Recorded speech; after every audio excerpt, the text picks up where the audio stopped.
kuna waxaan wanaagsan halkan waa S24 xaruntiisa magaalada Muqdisho warka kooban waxa uu markaasi kaga imaanaya isla studio Muqdisho ku soo dhawaada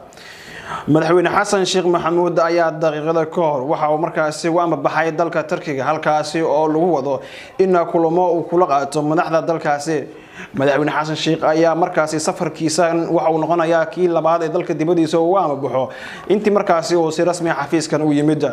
madaxweynaha ayaa waxa la sheegay in markaasi xaalado badan oo kala hadli doono madaxweynaha dhigiisa dalkaasi Turkiga Rajab Erdogan xildhibaan ayaa shir gudoonka golaha wakiilada Soomaaliland markaasi u gudbiyay mooshinka ka dhanka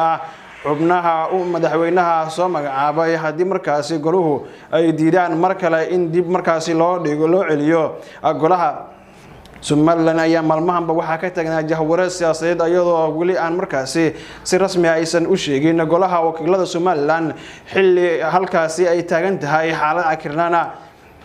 dad hor leh ayaa markaasi waxa ay ku soo qulqulayaan oo barakacayaal ah deegaana iyo degmooyin ka tirsan Bay Bakool Gado dadkaasi ayaa waxa ay saameyn lixaad leh ku reebtay abaaraha baahsan ee ka jira geeyiga Soomaaliya kuwaasi oo dhawaan soo gaariyay deegaanada markaasi Bay Bakool iyo Gado